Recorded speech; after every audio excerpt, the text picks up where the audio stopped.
esprit parce que je sais qui il est en esprit. Quand tu es au contact de la parole te révèle une pensée. Et cette pensée va confronter ta pensée à toi. Pendant des années, je m'en prends à mon mari. Mon mari, c'est sa faute. Il est comme ça. C'est à cause de lui qu'on en est là. C'est à cause de lui ceci. Faut que Dieu le transforme. Faut que Dieu le touche. Faut que Dieu le ceci. Amen. Quand je commence à confronter Jésus dit, le prince de ce monde n'a rien de lui en moi. Je ne vois pas un Jésus calomnié. Pensez dit, Père, pardonne-leur. Ils ne savent pas ce qu'ils font. En d'autres termes, ils sont aveugles. Je vois un Jésus qui m'enseigne que je ne combats pas contre la chair et le sang. C'est pas la faute d'un humain. Quand Pierre sort son épée pour couper l'oreille du soldat romain, je vois un Jésus qui va guérir son ennemi, celui qui vient le chercher. Je comprends que mon maître est sur une autre dimension, que le combat n'est pas sur cette échelle-là. Je comprends que mon problème, c'est pas mon mari. Je comprends que mon problème, c'est pas ma femme. Mon problème, c'est mon manque de communion dans le secret avec Jésus-Christ. Je comprends que la situation m'appelle à l'intimité. Je comprends que la situation causée par l'ennemi est en train de faire de moi un intercesseur, une intercesseuse, un homme qui est en quête de Dieu. Alors la situation devient comme une carotte. Vous voyez l'âne avec la carotte? Il voit la carotte qui est devant son nez. Mais celui qui monte l'âne est en train d'aller et de faire avancer l'âne dans une destination. C'est-à-dire qu'à mesure, j'ai donné 2 exemples ici. L'exemple du combat, l'exemple de la veille, d'apprendre à veiller les uns sur les autres. Je suis le gardien de mon frère. C'est spirituellement, c'est au contact de Christ que je découvre qu'il y a la façon christique de le vivre. Vous voyez, c'est ça, être en intimité avec l'auteur des Écritures. Il y a la façon christique de le vivre, et il y a la façon charnelle de le vivre. Il y a la façon de le vivre d'en haut, et il y a la façon de le vivre d'en bas. Or, à chaque fois que tu découvres la vie d'en haut, tu es appelé à mourir à la vie d'en bas. Ah oui, tu es appelé à renoncer à ta façon de faire en bas. Bien sûr. Et c'est là que beaucoup, très peu, veulent renoncer. D'autres par peur, d'autres par fierté, par orgueil, d'autres par différentes raisons. Vous voyez, moi je dis plus par forteresse de l'ennemi qui nous tient, où je suis convaincu que si je ne fais pas ça, il n'y aura pas ça. Je suis convaincu que si ça, c'est pas comme ça, il n'y aura pas ceci, il n'y aura pas cela. En fait, j'ai des convictions dans mes raisonnements et dans mes logiques qui me tiennent esclave d'une méthode et d'une façon de faire. Et j'ai besoin d'être affranchi pour découvrir et laisser la vie de Christ en moi s'exprimer.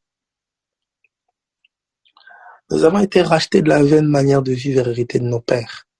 Voyez, c'est pragmatique et c'est quotidien. C'est quotidien. Quotidiennement, l'esprit va t'interpeller, te montrer, regarde ton enfant. Tu cries dessus, tu t'énerves, tu t'emportes, tu dis beaucoup de choses. Mais combien de temps tu passes à crier et te positionner en esprit dans le secret la nuit, là où tout le monde dort? C'est bien. Combien de temps tu passes dans le secret, dans l'intimité? Est-ce que c'était la manière dont Jésus faisait? Passer son temps à s'énerver, crier, etc., etc. Oui. Au contact de la parole, nous sommes interpellés sur notre manière de vivre le quotidien. Le quotidien. C'est pas seulement aller imposer les mains aux malades, chasser les démons. C'est le quotidien, mes amis. C'est le quotidien. Le témoignage dont tu es porteur dans ton foyer, dans ton quartier, au quotidien. Et plus Christ prend de la place en toi, plus tu vas voir le quotidien naturel s'établir. Tu vas voir une évangélisation naturelle. Tu vas voir la vie de Dieu commencer à impacter les membres de ta famille, les gens autour de toi. Tu verras Dieu te connecter à des gens surnaturellement, à travers des songes, à travers des choses, etc. Tu verras des choses se mettre en place qui sont au-delà, en fait, de ta capacité humaine et ton intellect. Notre plus grand souci, mes amis, c'est de ne pas laisser Christ être au travers de nous. Je vous dis la vérité. Toute chose que nous essayons de construire pour l'aider, toute chose que nous essayons de bâtir par nos capacités humaines, même si ça prend 15 ans, 20 ans, 30 ans, 40 ans, ça pourrait même être plein de gloire pendant des décennies. mais ça finira par s'effondrer et devenir un bon système religieux. Le seul remède face à la religion, le seul remède, j'appelle moi religionavirus. Religionavirus. Le seul remède face au religionavirus, c'est la révélation de Jésus-Christ. Ça veut dire que toute la mesure de la révélation de Jésus que nous n'avons pas, c'est le terrain pour la religion. C'est le terrain où l'ennemi peut s'amuser. Le terrain où l'ennemi s'amuse dans tes rêves. Le terrain où l'ennemi s'amuse dans ta famille. C'est pas parce qu'il est trop fort. C'est pas parce qu'il est trop puissant. C'est parce que nous sommes encore trop ignorants de qui est Christ et ce qu'il a accompli. Satan est un menteur. Il est faible devant notre Dieu. Devant nous, il est tellement fort. Mais devant notre Dieu, il est si faible. Goliath était fort devant David. Mais David ne l'a pas confronté par rapport à lui.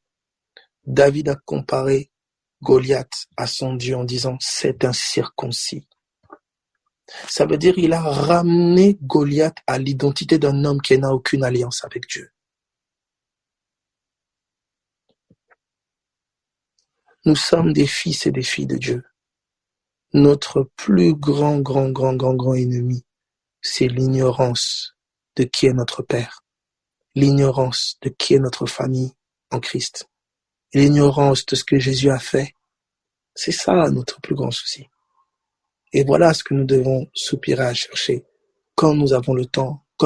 Ça, c'est quelque chose, écoute, quand tu mets ça dans ton cœur, tu vas commencer à voir cela à travers un film, tu vas voir cela à travers la nature, tu vas voir cela des fois dans tes temps de prière, tu vas voir cela quand tu vas lire la Bible. C'est dans ton cœur que ce soupir doit s'installer. C'est dans ton cœur. Tu verras que quand ça va se placer dans ton cœur, tu vas le voir comme à travers différentes choses. Parfois, tu vas regarder un animal, des fois, tu vas regarder une scène d'individu, des fois, tu vas regarder un film, des fois, tu vas lire ta Bible, des fois, tu vas voir que c'est comme si cette parole-là va commencer à répondre à ton cœur. C'est comme si tu vas commencer à voir Jésus partout, parce que Jésus règne de plus en plus en toi. Tes yeux ne verront que ce qui domine ton cœur. Tes yeux ne verront que ce qui domine ton cœur. Ok, Jésus.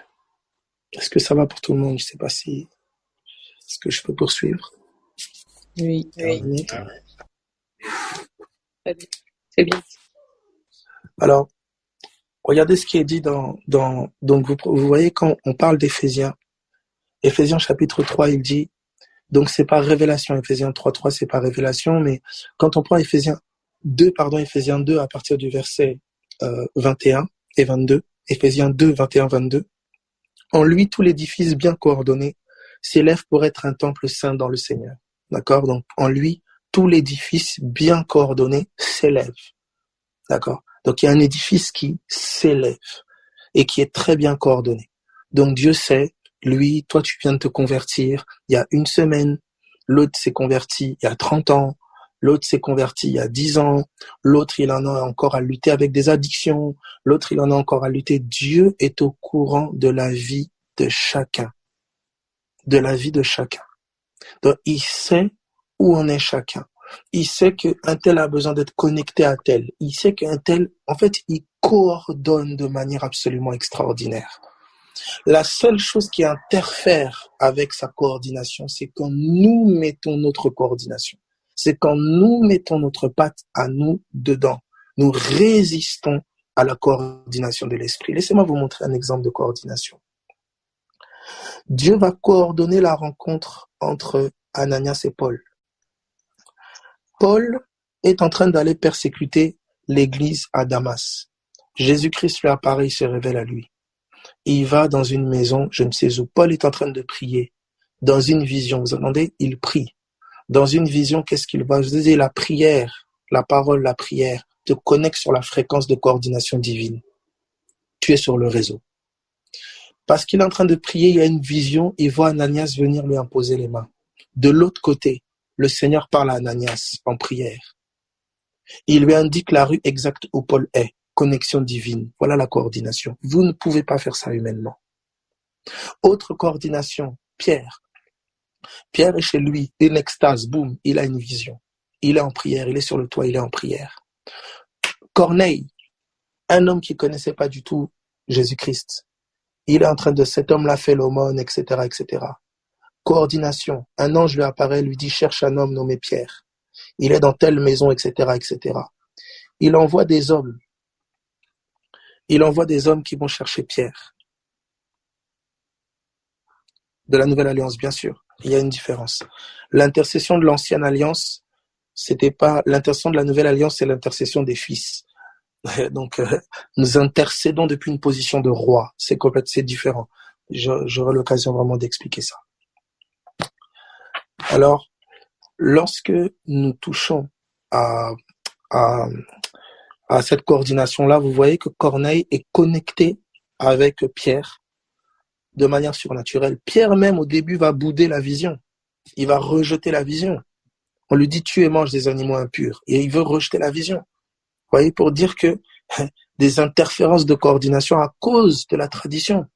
La tradition même peut m'empêcher de capter la révélation. Vous voyez. Mais comme il est tout de même docile et soumis à l'esprit, quand les hommes viennent se présenter à la porte et frapper, il se soumet. La voix les dit, suis-les, il les suit. Et c'est après qu'il comprend la vision. Ça veut dire que la compréhension vient souvent et parfois après l'obéissance. Il y a des choses, tant que tu n'y obéis pas, tu ne comprendras pas. Il y a des choses, tant que tu ne te soumettras pas, tu ne comprendras pas. Il y a des choses, tant que tu n'y renonceras pas, tu ne capteras pas ce que l'Esprit va te faire comprendre. Il y a des choses dans lesquelles, tant que tu continueras à t'entêter, tu ne comprendras pas. Il y a des choses, la compréhension vient avant l'obéissance. Il y a des choses, la compréhension vient après l'obéissance. L'Esprit te dit, prie, passe du temps en prière, passe peut-être du temps en langue, passe du temps en je ne sais. Ah oui, mais pourquoi? Ça sert à rien, ça sert à ça, mon ami. Il y a des choses que tu comprends qu'en faisant.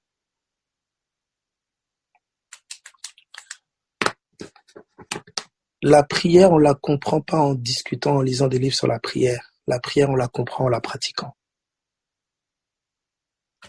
Si tu veux comprendre qu'est-ce que la prière fait, si tu veux comprendre comment les choses bougent dans l'esprit par rapport à la prière, etc., il faut prendre le temps, passer du temps en prière.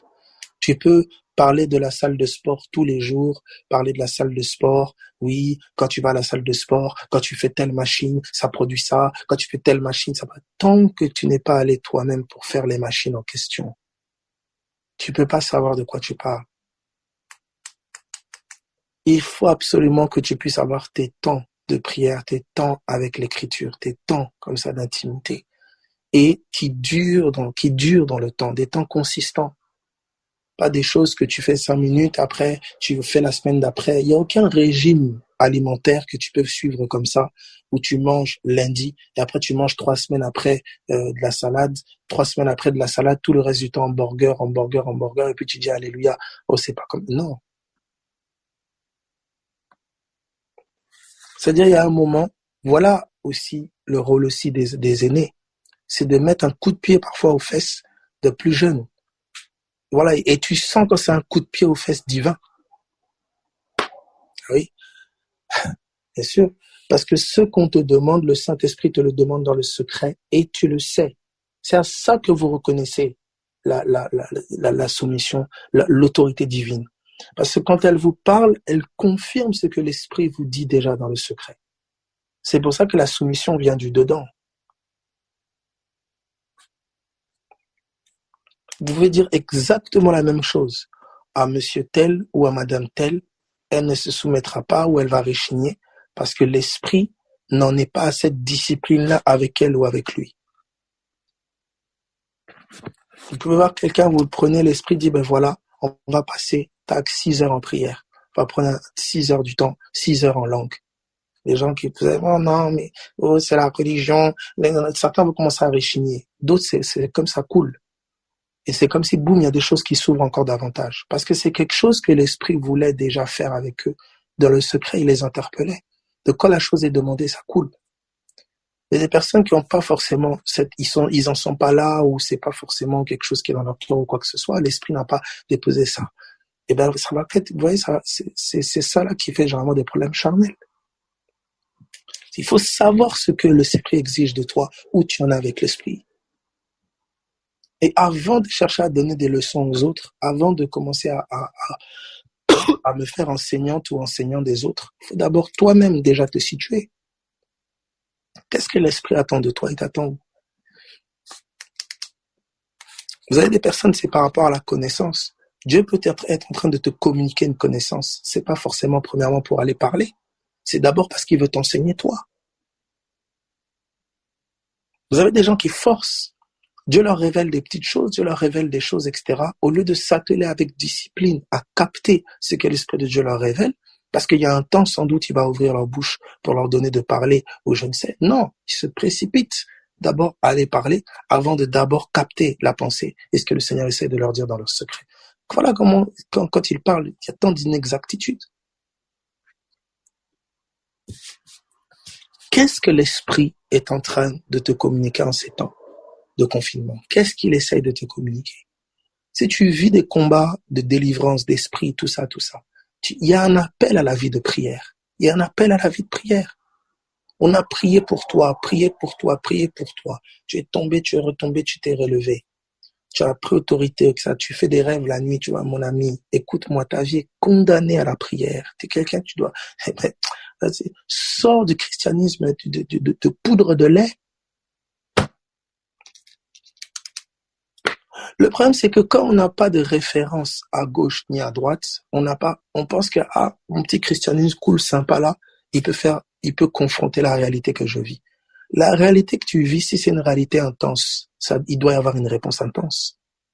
La discipline que l'esprit exige de toi n'est pas forcément la discipline qui est exigée de ton voisin, parce que tu confrontes pas les mêmes choses. Le silence que l'esprit va attendre de toi n'est pas forcément le silence qu'il va attendre de ton voisin. Parce que toi, il connaît ton orgueil. Il connaît l'orgueil de la connaissance que tu as. Il sait comment tu veux t'imposer. La manière dont l'esprit va pousser quelqu'un à parler et la manière dont... C'est pas comme il va le faire avec le voisin. C'est pour ça qu'il faut capter, mes amis, la coordination de l'esprit. Il sait où chacun, il sait d'où il a tiré chacun, il connaît le caractère de chacun, il sait comment chacun fonctionne. Et c'est lui qui coordonne tout ça, qui coordonne de manière vraiment extraordinaire, il coordonne. Et vous voyez les grâces s'exprimer. Vous voyez certains qui vont commencer à rêver. Vous voyez certains qui dans le secret vont recevoir des mystères, des enseignements magnifiques. Vous allez voir, il y a une coordination de l'esprit.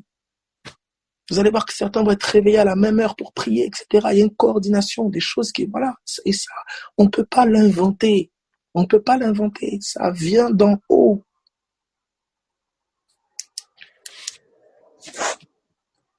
Tu peux commencer à prier, tu fais des rêves, des visages de personnes que tu connais pas. Tu peux être en train de prier, tu as l'impression qu'il y a quelqu'un à côté de toi, à genoux, qui est là, qui est aussi en train de prier avec toi.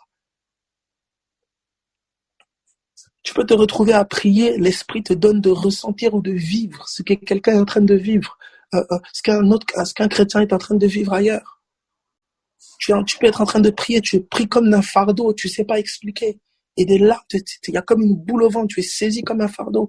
Et tant que tu finis pas de prier, c'est comme si le fardeau te quitte pas. Et puis boum, à un moment, tac, c'est comme si ça te quitte. Il y a une diversité d'actions et d'opérations. C'est mes amis, on peut pas venir avec nos petits trains humains, essayer de capter ça, mes amis, on peut pas. C'est les choses de l'esprit, c'est spirituellement qu'on les discerne. C'est pour ça que la meilleure position de l'église, mes amis, ma maison sera appelée une maison de prière. Alors, Abel, comment prier? Tout part depuis le cœur, c'est la chambre. La chambre de prière, c'est ton cœur, tout part depuis le cœur. À mesure que la pensée du Seigneur est ruminée dans ton cœur, les mots intelligibles vont monter. À mesure que tes pensées sont tournées vers le Seigneur, des questions vont monter, des prières vont monter spontanément, naturellement. C'est pas une méthodologie, c'est pas des techniques. Des fois, tu vas être là, te dire, ah Seigneur, mais j'aimerais tellement que ça puisse être, que les choses puissent être, comprendre, saisir comme toi tu captes. Mais c'est une prière. Des fois, tu vas voir qu'on va te donner l'image de quelqu'un, tu vas avoir à cœur quelqu'un. Tu pensais pas forcément, boum, tu as à cœur quelqu'un. Vraiment, j'espère que ça va pour lui. J'espère vraiment qu'il est gardé et que ça va pour lui. Et tu as prié.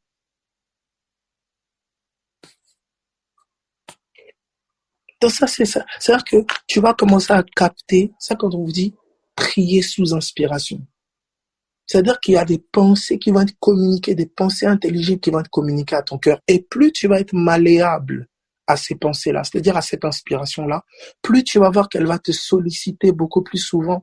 Elle va te réveiller la nuit, parfois sans expliquer. Tu ne sauras pas expliquer, boum, tu as à cœur quelqu'un. Ton cœur se met à battre vite. Quand tu penses à la personne, tu as à cœur quelqu'un, mais tu ne sais pas expliquer. Bam, tu pries seulement. Tu laisses les paroles de ton intelligence sortir au nom de Jésus. Tu proclames que papa, et tu parles. Donc ça va être en langue. Tu sais pas expliquer, t'es réveillé comme en pleine nuit, comme dans une urgence, et tu te mets à prier en langue.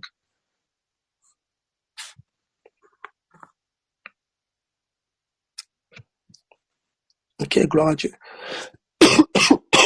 Alors le Seigneur, il entend nos cœurs. La parole de Dieu sonde nos cœurs, il entend nos cœurs. Mais il y a des choses que tu dois proclamer qui doivent être dites. Pourquoi? Spirituellement, je sais pas ce qu'il en est, mais il y a des choses que, c'est pour ça que le maître, tu vois, parfois il offrait, il a offert, comme le psaume dit, par exemple, par de grands cris, tu vois. Il y a des choses qui doivent être formulées, que ta bouche soit formulée. Tu vois, c'est comme l'expression de ton cœur, donc je sais pas trop comment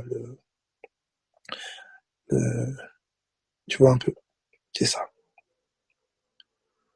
Voilà. De toute façon, tu le sens. De toute façon, quelque chose qui prend ton cœur fort, ta bouche, généralement, ta bouche va le parler, généralement. Voilà, exactement. Amen. Gloire à Dieu. Dieu dit, les choses arrivent. Est-ce que vous comprenez? Donc, tout part du cœur. Toujours, ça part du cœur. Toujours, ça part du cœur. Le fait, par exemple, par exemple, par exemple, il y a un programme de prière, admettons. Il y a parfois des programmes de prière. Eh ben, si vous n'êtes pas d'un cœur commun, seulement là pour être là, en fait, ça, c'est, le rassemblement n'est jamais un rassemblement physique. C'est un rassemblement des cœurs. Vous devez savoir qu'on est dans un même lieu spirituellement quand on est dans un même cœur. Vous pouvez être dans un même endroit physiquement, mais ne pas être dans le même lieu spirituellement. Ah oui, mes amis.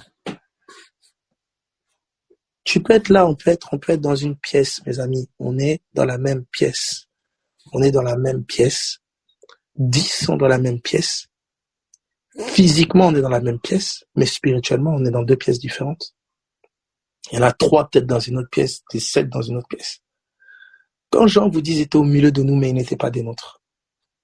En fait, lorsque l'apôtre Paul vous dit, absent de corps, mais au milieu de vous en esprit.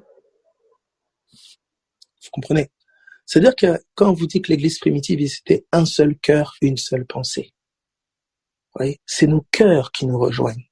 C'est pour ça qu'aussi loin qu'on puisse être, si nous sommes dans la même pensée, quelle est la pensée? La pensée de Christ.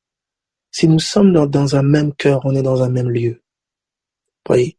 On est dans un même lieu. On est dans un même lieu. Vous voyez? C'est pour ça que vous voyez que dans la maison de Dieu, qui est une maison de prière, il y a plusieurs chambres. Vous voyez? Chaque chambre, c'est chacun de nos cœurs. Chacun de nos cœurs sont des chambres dans la grande maison qu'est la maison de Dieu. Oui, voilà, oui, c'est. Alors, ça vraiment, j'aurai l'occasion vraiment de bien expliquer ça. J'aurai l'occasion de bien expliquer ça. Par rapport à ce qu'il dit, par rapport à l'intercession, tout ça. Il faut calmer Dieu, il est fâché, tout ça. Bref. Que Dieu puisse nous aider. Vous savez ce que Jésus-Christ a fait à la croix? C'est bouleversant. C'est bouleversant, c'est extraordinaire, c'est au-delà de... L'humanité n'a jamais vu ça. Les gens pensent que c'est une affaire, oui, il a donné son sang à la croix, nos péchés ont été seulement pardonnés. Il a fait plus que ça. Il a englouti une création dans sa mort. Il a révélé et dévoilé un nouveau monde. Ce que Jésus a fait, l'œuvre de la croix, mes amis, la mort et la résurrection de Jésus, c'est énorme. Une réalité perceptible et accessible que par le Saint-Esprit.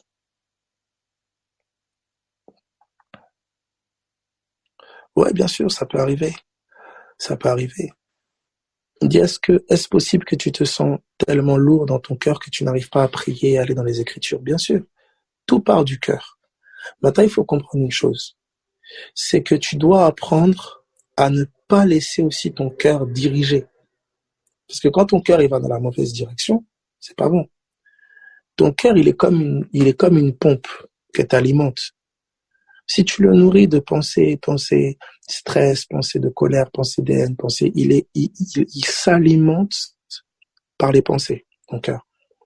Donc, quand il est alimenté par la pensée divine, il est vivifié divinement. Quand il est alimenté par les pensées humaines, toutes humaines, charnelles, etc., et ben en fait, généralement, derrière les pensées charnelles se cache l'ennemi. Donc, il y a la mort. Tu vois? Et en fait, dans la réalité du cœur, la mort, c'est l'incrédulité. La vie naît de la foi, la mort naît de l'incrédulité. C'est-à-dire un cœur tourné vers la mort, un cœur qui tend vers la mort, c'est un cœur incrédule, un cœur endurci. C'est un cœur qui croit pas, qui fait pas confiance à Dieu. Et un cœur qui tend vers la vie, c'est un cœur qui fait confiance à Dieu. Or, l'incrédulité, comme la foi, viennent de ce qu'on entend. C'est-à-dire ce de quoi ton cœur se nourrit, ça va produire en lui la confiance en Dieu, l'assurance en Dieu, le désir de Dieu, élever Dieu, tu vois. C'est pour ça que la méditation, c'est vital pour nous de méditer. C'est quoi méditer? Méditer, c'est ruminer, repasser dans ton cœur les paroles. Donc en fait, c'est littéralement manger. Donc ce que tu vas méditer régulièrement, quotidiennement, c'est ce que tu vas être. C'est ce que tu vas produire. Tu peux pas produire au-delà. Oui. Ouais, voilà, tu es ce que tu manges. Oui. Quand Jésus a dit, l'homme ne se nourrira pas de pain seulement, mais de toute parole qui sort de la bouche de Dieu.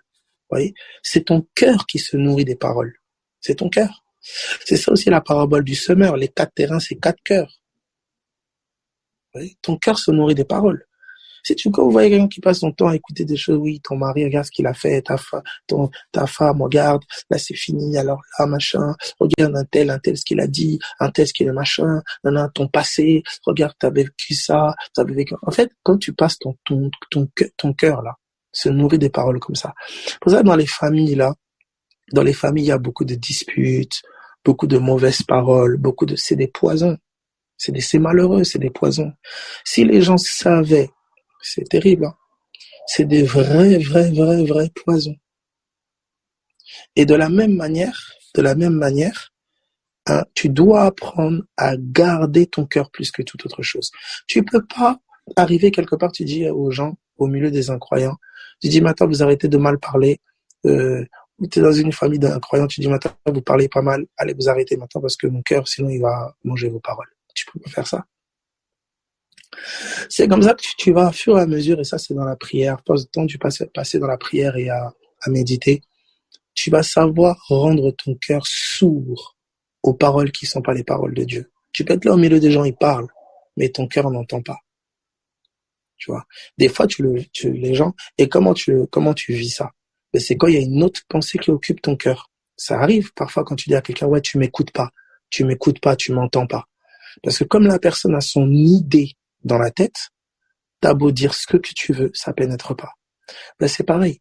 Quand tu as la pensée du Seigneur dans ton cœur, l'idée du Seigneur, la mentalité du Seigneur en toi, l'ennemi il aura pareil, parler, ça va pas pénétrer.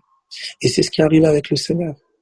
Le prince de ce monde n'a rien de lui en moi, rien.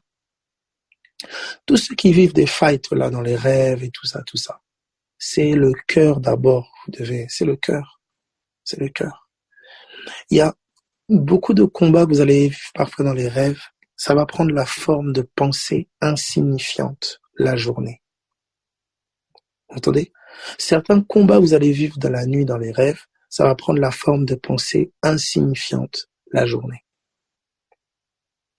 C'est-à-dire, à mesure que ton cœur va s'imprégner de la pensée du Seigneur, de s'imprégner, en fait, de la pensée de Dieu, à mesure vraiment, et tu vas voir par rapport à tes rêves, tes visions, les images, même ta santé. Il y en a, il y a un rapport direct entre leur santé et leur cœur. Tu verras que quand tu es très stressé, très irrité, très en colère, tu fais des malaises, t'es pas bien, il y a une connexion, je n'imagine même pas la connexion qu'il y a entre le cœur et la santé. Ça, c'est pas nouveau. Jésus est venu nous révéler tout ça. Est-ce que ça va? Donc, vous avez des cœurs comme ça qui prennent vite les choses. Vous voyez? Vous avez des cœurs qui prennent vite, ils sont vite blessés. Ils sont vite blessés, vite, ils se sentent rejetés, vite, ils se sentent offensés, vite. Tu vois, comme des cœurs comme ça fragiles. Et ben, au fur et à mesure, le but, c'est pas de les garder fragiles. Ou le but, c'est pas, on peut plus rien dire à la personne. Non, non, non, non, non. Le cœur de la personne doit s'endurcir. Dieu va coordonner tout ça. Il va faire en sorte que le cœur de la personne s'endurcisse, mais il va faire aussi en sorte que le cœur de la personne soit gardé. Vous voyez, de certaines paroles, tout ça, tout ça. Mais parfois, ce cœur-là va être confronté à certaines situations. Parce que le cœur doit s'endurcir.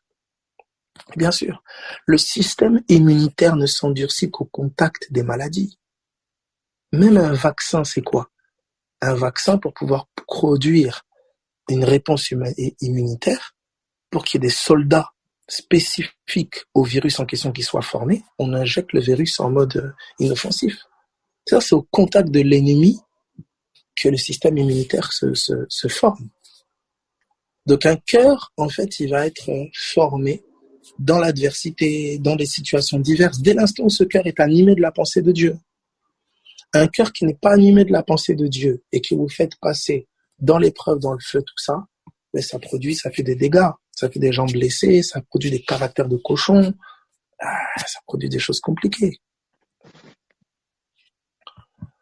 C'est pour ça que vous avez beaucoup de personnes qui, à cause d'un lourd vécu, un lourd passif, ils ont certains types de raisonnement de pensée, système de défense, tout un raisonnement, toute une mentalité.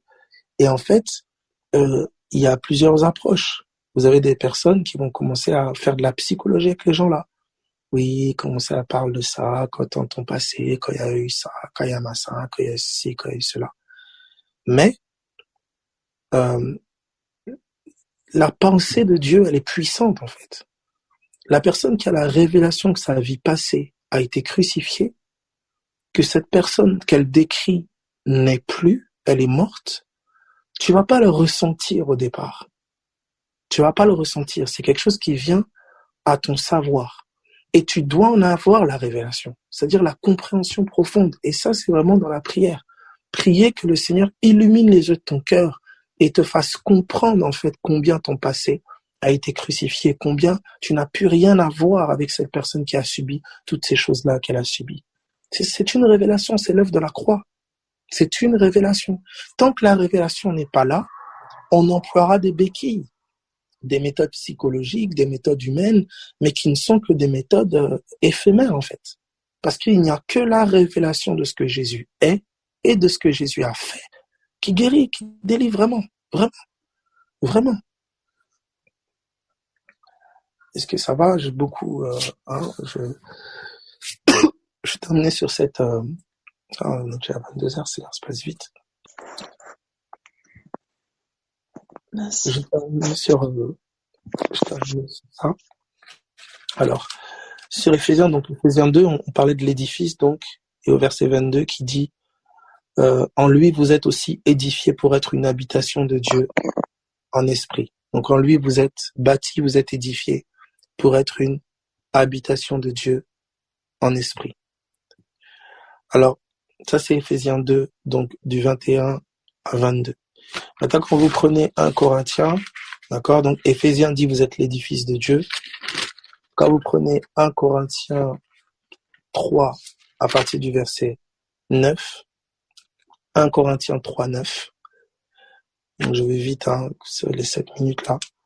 1 Corinthiens 3, 9, car nous sommes ouvriers avec Dieu, vous êtes le champ de Dieu, l'édifice de Dieu. Donc là, il dit vous êtes le champ de Dieu. D'accord? Il sort pas ça de nulle part. On a l'occasion de voir, c'est l'Ancien Testament, bien sûr. Et quand vous dites que le serpent était l'animal le plus rusé des champs, il faut vraiment capter ça. Vous êtes le champ de Dieu, l'édifice de Dieu. Il sort deux choses ici. D'accord? Et Paul dit, car nous sommes ouvriers avec Dieu. J'aime ça. C'est Dieu qui est l'ouvrier. C'est Dieu qui est l'ouvrier et nous sommes ouvriers avec lui. Donc c'est lui qui supervise tout. Tu es qu'un assistant. Vous voyez, nous nous soumettons à la coordination divine. On n'amène pas une nouvelle coordination, on n'amène pas une nouvelle méthode, non. On essaie de capter la direction divine et c'est lui qui coordonne. Et nous, on se soumet à la coordination. Si la coordination dit, écoutez, tu te retires, tu te retires. Si la coordination dit, lâche prise parce que je veux me débrouiller avec elle, je veux me débrouiller avec lui, voilà, je veux qu'il soit seul avec moi, voilà, tu te retires. Ah oui, mais si je le laisse seul, comment il va faire? C'est pas ton problème. On t'a pas demandé ça. Et c'est très important, s'il vous plaît, soyez vraiment conscient de ça. Vous devez savoir que ce n'est pas vous qui êtes, l'efficacité du gardiennage est liée à une soumission à la coordination. Si vous commencez à essayer de dépasser vos fonctions, je sais pas moi, votre responsabilité, votre charge, vous allez faire des dégâts. Des fois, l'Esprit de Dieu peut vous dire de vous retirer. Des fois, l'Esprit de Dieu peut vous dire d'être extrêmement présent. Donc, il faut être soumis à sa coordination. Et ça, généralement, cette coordination-là, tu vas là, dans ton cœur, tu vas sentir dans ton cœur comme une espèce de conviction. Et il faut faire toujours veiller à ne pas s'emballer. Exactement, comme un policier qui n'est pas soumis à la nation. Tu peux commencer à t'emballer. Je suis là, par exemple, je sais pas moi, allez, j'organise un pique-nique. Et ça a bien marché le pique-nique et tout ça. Mais maintenant, on commence à faire des pique-niques tous les jours. Mais est-ce que c'est ce que Dieu a demandé? Or, la chose que tu sais pas, c'est que le pique-nique que tu vas faire tous les jours va faire qu'il y a certaines personnes peut-être qui avaient peut-être le Seigneur, il voulait un temps avec eux, je sais pas quoi. Ils sont maintenant au pique-nique. Donc, en fait, c'est ça qu'il faut comprendre. C'est que quand la coordination n'est pas celle de l'esprit, ça peut commencer à pénaliser corporativement parlant. Est-ce que vous captez la chose? C'est pour ça que or, on n'est pas directement sensible à la coordination, on apprend. On y va à tâtons, en fait. C'est vraiment à tâtons. Mais on est comme à l'écoute et dans cette disposition de cœur, Seigneur, voilà, c'est ta coordination. Vous voyez? Il va bouger s'il vous a appelé d'une quelconque manière, il va bouger avec la conviction de votre cœur. Vous allez voir que là, voilà, il vous appelle comme à vous mettre en retrait. Ou là, il appelle à encourager telle chose, etc. Et une coordination. Et vous allez voir que ça va aller aussi proportionnellement aussi à la révélation. 1, 2, 1, 2. Allô? J'entendais des 1, 2, 1, 2, 1, 2.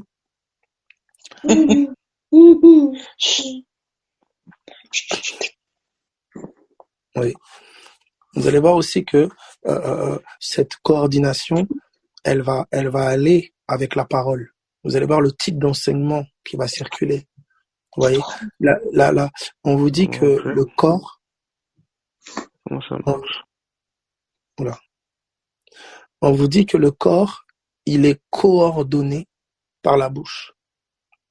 Quand vous prenez dans Éphésiens, dans Jacques chapitre 3, à partir du verset 1er, il vous dit qu'il n'y a pas beaucoup d'enseignants parce que plus loin, il dit qu'ils seront jugés sévèrement. Après, il dit que la bouche, c'est ce qui dompte le corps. Donc en fait, il t'explique que Dieu coordonne son corps par la bouche. Il coordonne son corps par la bouche. Donc vous allez voir que c'est sa parole. Donc vous allez voir par exemple quand le Seigneur, quand il veut faire bouger par exemple l'Église à une autre mesure d'intercession, vous allez voir que beaucoup de personnes vont avoir à cœur l'intercession. Ah, c'est temps-ci, le Seigneur il me parle de ça. Ah, le Seigneur il me parlait de trucs comme de me retirer, de mettre en prière. Ah non, ça me parle. Ah non, vous voyez. Et généralement les messagers ou les porte-paroles ne vont faire que confirmer ce que l'Esprit est déjà en train de dire au sein du corps. Vous voyez la coordination. Est-ce que quelqu'un est en train de comprendre ce que je suis en train de dire? Oui, amen. Oui. Merci. Oui. Donc vous allez voir que voilà, ça vous pouvez pas l'inventer. Si tu le fais, si tu n'agis pas selon cette coordination-là, tu vas agir en ennemi maintenant. Tu vas agir en ennemi du corps. Et parfois, les séquelles, je peux ne pas les voir directement. Ça va être sur le long terme. Vous allez voir ça, un truc né religieux bizarre, ou soit, voilà, des choses naissent. En fait, les gens ne s'édifient pas. Ils grandissent pas forcément en Christ, ils grandissent pas dans l'autonomie en Christ, etc., etc., etc. Donc, c'est vraiment important, cette coordination. Donc, dans la coordination, dans cette coordination de l'esprit, tu vas voir que parfois, il y en a, ils veulent aller trop vite. Par rapport à la coordination, ils veulent aller trop vite. Alors, faut vite que les gens soient formés, faut que les gens, et on essaie comme de forcer une espèce de formation rapide comme ça. Alors, on accélère des programmes, on fait plus de trucs. Mais non. Dieu sait où est le cœur de chacun. Dieu sait quel est le combat que chacun mène dans sa vie. Donc, en fait, vous êtes obligé d'aller au rythme, en fait, de la croissance et de la coordination du corps. Des fois, ça va être trop lent. Des fois, il y a comme ça que ça traîne des pieds. Il y a une indiscipline, un manque de rigueur, etc. Et l'esprit va comme interpeller à la prière, interpeller par rapport à la rigueur et à la discipline. Vous voyez? Donc, il faut capter ces coordinations-là. Il faut pas être rigide. Il faut surtout pas être rigide. Oui, c'est comme ça. Non, il faut vraiment être flexible, mais tout en étant ferme. Vous voyez? Parce que c'est lui qui coordonne. Nous, on n'est que co-ouvriers. Il dit, car nous sommes ouvriers avec Dieu, vous êtes le champ de Dieu, l'édifice de Dieu. Verset 10, il dit, selon la grâce de Dieu qui m'a été donnée, j'ai posé le fondement. Donc on est dans 1 Corinthiens 3, 9, verset 10 maintenant. Selon la grâce de Dieu qui m'a été donnée, j'ai posé le fondement comme un sage architecte et un autre bâtit dessus. Mais que chacun prenne garde à la manière dont il bâtit dessus. Verset 11, car personne ne peut poser un autre fondement que celui qui a été posé, savoir Jésus-Christ. Vous voyez, quand on parlait du fondement des apôtres et des prophètes, il parle aux Corinthiens de ce même fondement-là. Et vous voyez que le langage qu'il emploie avec les Corinthiens, c'est le langage qu'il emploie aussi avec les Éphésiens. Il parle le langage de la maison. Vous voyez, l'édifice, la maison. C'est le même langage qu'il va employer dans 1 Pierre, chapitre 3, à partir du verset 5, où il dit « Comme des pierres vivantes, édifiez-vous pour former une maison spirituelle. » Donc cette notion-là de l'Église comme étant une maison, c'est pas quelque chose qui n'était pas enseigné, qui n'était pas donné dans l'enseignement de l'apôtre Paul. Quand il parle du corps de Christ, pareil. Quand il vous parle d'un corps de Christ, voilà, il dit si quelqu'un bâtit, etc., etc. Ensuite, quand il vous parle du corps de Christ bien coordonné, le corps de Christ, il en parle dans Éphésiens. Il parle du corps extrêmement bien dans 1 Corinthiens chapitre 12. D'accord? Comme le corps est un et plusieurs membres, et comme tous les membres du corps, malgré leur nombre, ne forment qu'un seul corps, en est-il ainsi de Christ?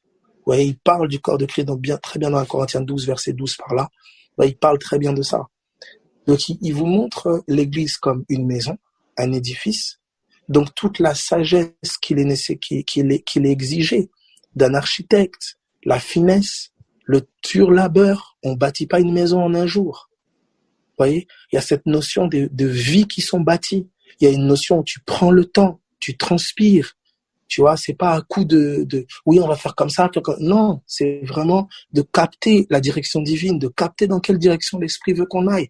Et n'oubliez pas, tout est fait par la parole. Les hommes sont bâtis dans la parole, le fondement de la maison, c'est la parole. Les hommes sont bâtis dans la parole, les gens grandissent dans la parole. C'est toujours la foi dans la parole, la foi en Jésus-Christ. C'est le fondement et c'est le reste de la construction. Et ça prend du temps. Ça prend du temps. Vous voyez, ça prend du temps. Là, il vous présente, par exemple, vous voyez, comme une maison, mais il vous présente aussi dans 1 Corinthiens 12 comme un corps, où il dit que les membres les plus fragiles, ils ont besoin du plus d'attention. Quand il dit le plus d'attention, c'est pas forcément une attention charnelle. Oh, ma pauvre petit, comment tu vas? Non. Mais c'est principalement d'abord de prière. Colossiens dit, Épaphras combat pour vous dans ses prières. Donc le corps se bâtit premièrement dans la prière. Vous voyez, toute cette conscience du mécanisme spirituel, du fonctionnement spirituel, il grandit à mesure qu'on est au contact de la révélation de la parole et dans la prière. Tu vas voir que même dans ta chambre, tu as l'impression d'être connecté à des gens. Tu as l'impression vraiment que tu n'es pas seul. Tu as l'impression que dans ta chambre, ce que tu dis, ça va au-delà des murs. Que ce que tu décrètes, que ce que tu proclames, que ça va au-delà des murs. Tu sens que tu es connecté à une autre réalité. Et ça, je sais pas comment expliquer. Ouais. On ne peut pas entrer dans une telle réalité avec des raisonnements humains, on va organiser comme ça, on va faire comme ça. On ne peut pas faire ça. On ne peut pas faire ça. Ça, c'est extrêmement dangereux. Extrêmement dangereux. C'est comme ça que des hommes et des femmes s'improvisent pasteurs, s'improvisent ministère de je sais pas quoi, s'improvisent ministère de machin, mais ils ne sont que ministères que de leur groupe ou de leur personne. Quand on parle de ministère et toutes ces choses-là, on parle au sein du corps de Christ. Au sein du corps de Christ. Ça veut dire qu'il y a une sphère d'opération qui est d'abord céleste. Un ministère, il a une reconnaissance spirituelle. Ça veut dire que dans l'esprit, quand un démon te voit, quand un esprit te voit, il identifie. Ça, c'est un prophète, ça, c'est un apôtre, ça, c'est un général dans l'armée. C'est pas une improvisation que parce que, bon, je sais pas moi, telle personne, elle aime bien quand je parle, telle personne, elle aime bien quand je parle. Ah ben, maintenant, je suis pasteur, mes amis. C'est vraiment important de noter que c'est pas parce que quelque chose fonctionne, humainement parlant, ouais, encore intercéder comme Abraham. Pardon, ben, comment conseiller ceux qui voudraient encore intercéder quand? Prie pour eux. Faut prier pour eux. Une des choses qui est très, très, très, très importante, alors dans l'armée, dans le corps de Christ, il est vu aussi comme une armée. Le corps de Christ, il est vu aussi comme une armée. Une chose très, très importante, n'essayez pas d'aller corriger les gens. Corrigez-vous vous-même et laissez votre vie être une correction. Si une personne ne vous a pas été confiée par le Seigneur, si vous n'avez pas autorité pour parler, taisez-vous. Vous n'avez pas, en fait, moi, par exemple, je te connais pas, tu viens me voir et tu me dis, oui, comment tu fais, j'en ai rien à faire, quoi, t'as rien à dire. Moi, Dieu m'a pas convaincu de ça, il m'a pas dit ça, je vois pas pourquoi je vais t'écouter. Aucun humain n'a le droit de juger un autre humain, de dire tu dois faire comme ça dans ton foyer, dans ta famille, tu dois divorcer avec ton mari parce que la Bible dit, tu dois... Non. Si ton cœur ne reconnaît pas l'autorité de quelqu'un, tu n'as pas à t'y soumettre. C'est très, très important. Tu te soumets à l'autorité de Jésus-Christ. Et si une charge a été donnée à quelqu'un, eh ben ton cœur va reconnaître et identifier l'autorité. C'est clair et net. Mais ne vous laissez pas impressionner parce qu'un homme ou une femme viendrait sous des grands galons avec une autorité, je sais pas quoi, mes amis. L'autorité vient du Saint-Esprit. Donc je peux venir avec beaucoup de connaissances, beaucoup de ceci, ça vient du Saint-Esprit. Ne soyez esclaves de personne. Vous entendez? C'est pour la liberté que Jésus-Christ vous a affranchi. C'est pour la liberté. Donc si quelqu'un est dans l'erreur parfois dans une manière d'intercéder, mon frère, prie pour la personne. Si la personne est sensible à ta voix, c'est-à-dire si la personne est sensible à l'autorité qui t'anime parce que vous avez une bonne relation, parce que tu as une certaine responsabilité ou je ne sais pas, eh ben tu peux te permettre de parler. La personne va être sensible à ce que tu dis à cause de l'esprit qui est en toi. Mais si c'est quelqu'un qui y a pas ce rapport-là, tu n'as rien à dire, t'as pas ton mot à dire. Tu pries pour la personne et Dieu présentera l'occasion et l'opportunité. Il va convaincre la personne dans son coin ou la personne entendra quelque chose, quoi que ce soit. C'est pas toi qui as appelé la personne, c'est Jésus-Christ. C'est très très important, mes amis. Vous devez respecter la vie des gens. Vous n'avez pas le droit d'interférer dans la vie de couple des gens. J'ai parlé avec une sœur aujourd'hui qui me racontait comment la religion avait interféré dans son foyer, lui disant qu'elle devait quitter son mari parce qu'il n'était pas croyant, parce que je sais pas quoi. Mes amis, ne faites jamais une chose pareille, c'est ténébreux et satanique. Vous n'avez pas votre mot à dire, à moins qu'on ne vous demande, et à moins que le Saint-Esprit vous dise d'eux, et sincèrement, faut y aller, vous n'avez pas votre mot à dire. Vous n'avez pas votre mot à dire. Vous êtes appelé à prêcher Jésus-Christ. Vous êtes appelé à annoncer Jésus-Christ. Maintenant, ce que vous révélez de Jésus et ce que vous annoncez de Jésus, eh ben, les cœurs, ils sont convaincus. Vous allez voir que les personnes ne veulent plus vivre d'une certaine manière. Les personnes ne vont plus vouloir garder telle façon de faire, telle ceci, parce que vous présentez Jésus. Mais quand vous commencez à vous positionner en donneur ou donneuse de leçons, soi-disant en moralisateur ou en moralisatrice, au nom soi-disant de la parole de Dieu, parce que la Bible dit, mes amis, avec la même Bible, on a voulu lapider une femme adultère. Avec la même Bible, on a voulu tuer Pierre et Jean ont voulu faire Jacques et Jean, ils ont voulu faire descendre le feu du ciel pour cramer la Samarie. Avec la même Bible. Pourtant, Jésus a dit, vous ne savez pas de quel esprit vous êtes animés. Tu peux utiliser un verset dans un mauvais esprit. Dans un esprit de meurtre, un esprit de condamnation, un esprit de division, un esprit de serpent. Pourtant, c'est le verset de la Bible. Donc, il ne s'agit pas seulement de pointer un verset de la Bible, il s'agit aussi de le comprendre dans l'esprit dans lequel il a été écrit. C'est très, très important, mes amis.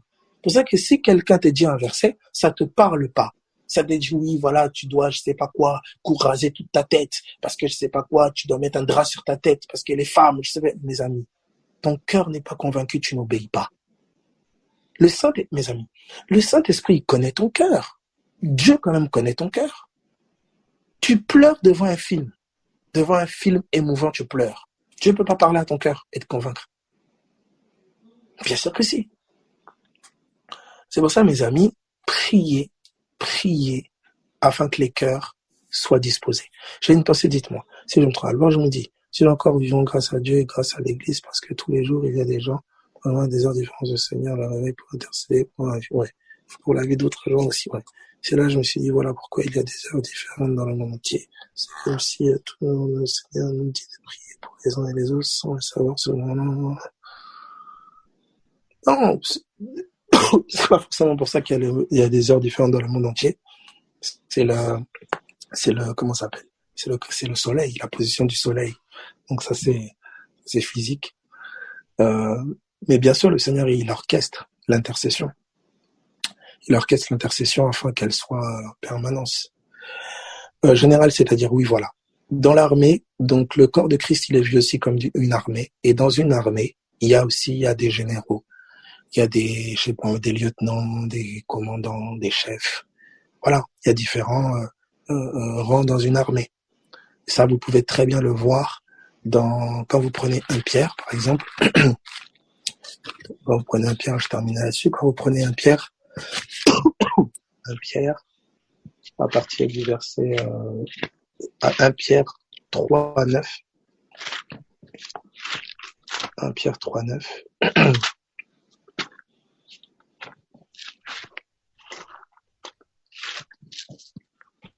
1 Pierre 3:9. Vous, au contraire, vous êtes une race élue, un sacerdoce royal, une nation sainte, un peuple acquis. Vous êtes une nation sainte. Et quand vous regardez dans le livre de Nombre, vous aviez le dénombrement de cette nation. Donc les hommes qui étaient en armes, qui étaient en âge de prendre les armes, vous aviez des chefs de 10, des chefs de 100, des chefs de 1000, des chefs de 10 000. C'est toute l'organisation en fait de cette nation en question. En fait, l'organisation armée d'Israël, c'était l'ombre de l'organisation armée du corps de Christ. Donc vous avez, et ça, il n'y a que l'esprit qui connaît cette gestion-là. Ça veut dire que, par exemple, vous allez voir que le Seigneur, il va faire en sorte, par exemple, je sais pas moi, je prends par exemple une Gertrude. Gertrude, par exemple, le Seigneur l'appelle. Le Seigneur appelle Gertrude, d'accord? Et Gertrude, le Seigneur, il lève Gertrude pour qu'elle commence à intercéder. Gertrude a un certain passif, elle a un certain passé avec les ténèbres, etc. Elle a vécu certaines choses, elle a fait certaines choses et tout ça. Et donc, le Seigneur l'appelle, d'accord? Et elle se consacre vraiment au Seigneur. Et donc, Gertrude commence, par exemple, je sais pas moi, tous les jours, elle se lève, je sais pas moi, de 1h du matin à 6h du matin et elle intercède. Gertrude, elle sait pas que elle est en train d'intercéder peut-être pour, je sais pas moi, 100 personnes. D'accord? Elle est en train d'intercéder pour une centaine de personnes pour qu'elle intercède et le Seigneur la lève comme ça, régulièrement. En fait, si vous voulez, Dieu forme ses soldats. Vous allez voir que dans l'armée, des généraux, c'est des gens qui ont une haute responsabilité dans le corps de Christ. Ils ont aussi une charge importante. Ils ont été formés dans le creuset, ils ont été formés dans le secret, dans la solitude, dans les larmes. C'est les ministères comme les ministères apostoliques, les ministères prophétiques, généralement c'est les ministères de la parole. Ils ont été formés, etc. Ils ont été entraînés par le Seigneur. Voilà. Donc chacun en fait, par exemple, t'as l'apôtre Paul, par exemple. L'apôtre Paul, lui, il est d'abord enseignant à Antioche. Et ensuite, par rapport à sa fidélité à Antioche, etc., l'Esprit, à un moment, il dit, mettez-moi à part Paul et Barnabas pour la mission que j'ai pour eux. C'est-à-dire, il est passé d'enseignant à un ministère apostolique. Vous voyez? Voilà. Donc, il y a vraiment cette notion aussi d'évolution à mesure dans la fidélité au Seigneur, dans l'obéissance, dans les petites tâches, dans les moindres tâches, il y a une responsabilité qui grandit. Maintenant, il n'y a pas un soldat qui a plus d'importance aux yeux de Dieu ou du Seigneur, pas du tout. Pas parce que tu es un général, Dieu m'aime plus parce que je suis un général, ou Dieu m'aime plus parce que je suis un lieutenant, ou Dieu m'aime plus parce que non. Dieu, il aime toute son armée, il aime tout son peuple, il aime chacun des soldats. C'est juste une différence en termes de responsabilité. En termes de responsabilité, en termes de charge. Voilà. Est-ce que ça va pour tout le monde ou pas? Ça va. Donc voilà, donc voilà, c'est comme un corps exactement, il y a différents organes. Chaque organe a son importance. Maintenant, si tu aimes ton corps, tu vas pas apprécier qu'on te coupe un doigt, tu vois. Tu verras, de toute façon, si on te coupe un doigt, tu feras une fixette sur ce doigt-là qui te manque. Tu auras tendance limite à voir que ça. Tu vois, tu prends une femme, elle est belle comme je sais pas comment, elle a un bouton sur la joue, elle voit que le bouton. Tu vois. Donc, bon, toutes les femmes ne sont pas comme ça. Après, on va dire que je caricature ici. Mais tout ça pour dire qu'en fait, la moindre partie du corps, en fait, elle a sa valeur, elle est vraiment importante. Et comme je dis, ce qui fait la différence au niveau, entre guillemets, rang dans l'armée, etc., c'est vraiment la charge, c'est la responsabilité. Il y a des gens qui ont de très, très, très, très grosses responsabilités, qui n'en dorment pas la nuit, qui sont toujours en intercession, toujours en prière, qui ont été formés dans le creuset de la maladie, dans des épreuves diverses, dans des oppressions de toutes sortes, tourmentés par des esprits, etc. Ils ont appris à intercéder, à se tenir constamment à la brèche. Et voilà. Et donc, voilà, Dieu les a formés. Beaucoup sont dans ce creuset-là, ils ignorent. Beaucoup sont sont dans leur école avec Dieu et ils ignorent cette école-là. Parfois, ils savent pas. Donc, ils se disent pourquoi moi, toujours les mêmes combats, toujours nanana. Alors que un soldat n'est formé qu'au front. Tu formes pas un soldat dans sa chambre. Donc, c'est comme ça. Et tu peux pas si tu prends une responsabilité devant les hommes qu'on t'a pas donné célestement parlant, c'est les esprits et les démons qui vont te le faire savoir. Les hommes, tu peux les tromper pendant un temps, mais les démons, tu les tromperas pas. Parce qu'il y a des choses que quelqu'un qui a reçu la charge, la responsabilité, il y a des fruits qui en découlent que tu peux pas inventer, c'est accompagné. Par exemple, si par exemple, je sais pas moi, Gérard a reçu la charge d'aller prêcher, je sais pas moi, à Marseille, et ben quand Gérard va prêcher à Marseille, le message de Gérard, il va être accompagné. Il va continuer à circuler, il va toucher, en fait, les anges vont accompagner le message de Gérard. Alors que quelqu'un qui n'a pas la charge, qui n'a pas la responsabilité, c'est pas accompagné. Et donc, toutes les personnes aussi qui vont s'opposer à Gérard pour l'empêcher de prêcher, pour l'empêcher de parler, ces personnes-là, la personne qui a mandaté Gérard s'occupe en fait de ces personnes-là. Parce que le message doit parcourir Marseille. Vous voyez, c'est comme Paul. Paul, il doit aller à Rome parce qu'il y a une tempête qui se lève. Mais parce qu'il doit aller à Rome, il y a un ange qui est mandaté la nuit pour rassurer Paul et dire non, tu dois arriver à destination. Vous voyez, parce il avait une charge, il avait une responsabilité, il avait une mission. Donc le ciel assure les arrières. Et toutes les personnes qui étaient sur le bâton étaient gardées parce que Paul était dans cette mission-là. C'est-à-dire que celui qui a la charge qui vient du ciel, il est baqué par le ciel, ses arrières sont assurées par le ciel.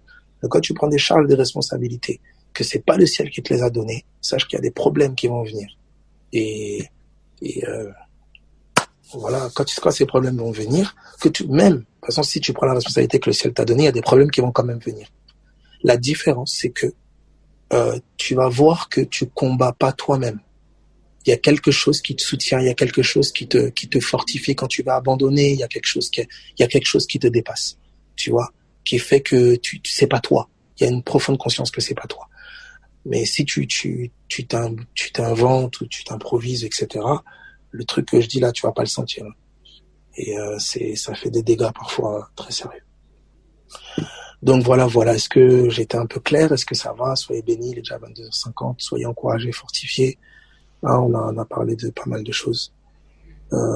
Et j'arrête, j'ai comme une oppression au niveau de la tête. Et si j'arrête, j'ai comme, voilà, il faut prier. Jennifer, c'est ça. Il faut prier. Non, je vous ai appelé à la prière. Voilà, il faut prier. Vraiment, t'as des personnes comme ça. T'as des personnes, si elles se lèvent pas pour prier, elles font des malaises, elles ont l'impression qu'on va les sortir de leur corps, des trucs, vraiment des combats, tu vois. Mais c'est comme si ces personnes-là, la prière c'est plus un luxe. C'est pas le luxe de je me lève quand j'ai envie, non. Des fois, si elles prient pas, elles se font taper. Spirituellement, elles se font taper, elles se réveillent avec des marques, des trucs bizarres, tu vois. Je te parle vraiment en connaissance de cause et par expérience. Donc il y a des personnes, voilà. Et ça, tu vois, il y a vraiment, quand le Seigneur il t'éduque dans quelque chose, tu vas le sentir. Tu vas sentir un profond amour, mais tu vas sentir aussi, arrête de blaguer, quoi. Arrête de faire le malin. Tu vas sentir une rigueur. Parce que il y a une charge, en fait.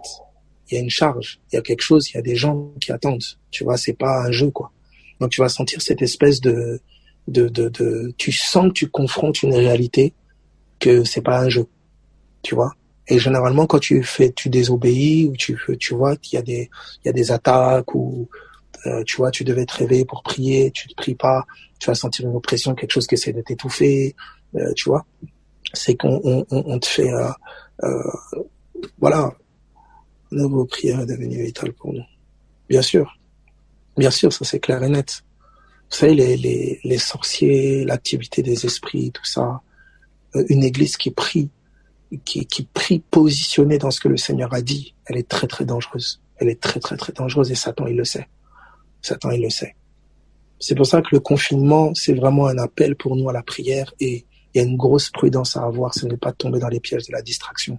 On peut facilement faire de ces temps de confinement des temps de distraction, voilà, des temps où on passe des moments ensemble, c'est bien, mais c'est un appel d'abord à la prière intime, et qui est intime en apparence, mais qui est profondément collective, en fait, dans son essence. C'est-à-dire, en apparence, on est comme seul, t'es chez toi, confiné, mais en esprit, on est dans une connexion, vous n'avez pas idée. Donc, c'est ça. Donc, soyez vraiment encouragés, fortifiés. Bon, c'est vrai que ça a duré aujourd'hui. Voilà, que chacun soit encouragé, fortifié, hein, vraiment, dans tout ce que vous faites, etc. Continuez comme ça. Et voilà, que le Seigneur... L'amour ne force pas la relation. L'oppression vient de l'ennemi, l'amour ne force pas la relation. Amen. L'oppression vient de l'ennemi, l'amour ne force pas la relation. Bien sûr, gloire à Dieu. Il n'y a pas, l'amour te force pas, l'amour te discipline. Un amour qui ne te discipline pas, un minimum, parce que tu aimes tes enfants, tu les éduques. T'es pas que papa gâteau, sinon après il n'y a plus de règles, il y a plus de... L'amour il y a une certaine rigueur que l'amour amène. Maintenant, parce que des fois je suis pas discipliné, ça me coûte parfois d'être oppressé. C'est pas Dieu qui m'envoie l'oppression. Dieu ne travaille pas avec l'ennemi, il serre pas la main à l'ennemi. Absolument pas. Mais parfois ma désobéissance ou mon manque de rigueur va faire que l'ennemi peut se glisser dans certaines brèches. Et est-ce que ça légitime son action? Absolument pas, jamais. Jamais. L'action de l'ennemi n'est jamais légitimée, jamais d'accord par Dieu. Faut vraiment, notre ennemi, c'est notre ennemi. Voyez? Mais il faut savoir que notre manque de discipline ou de rigueur, une église qui prie pas, une église qui n'est pas positionnée, ça met en péril la nation. C'est pas difficile quand vous voyez Moïse, il a les mains en l'air, l'armée progresse, il a les mains en bas, l'armée bat en retraite. Béni soit Dieu, nous avons notre intercesseur qui a constamment les mains en l'air, donc on ne peut que progresser. Voyez. Oui. Donc voilà. Oui. Donc soyez forts et tous encouragés. Passez une bonne nuit. Merci beaucoup, Abel.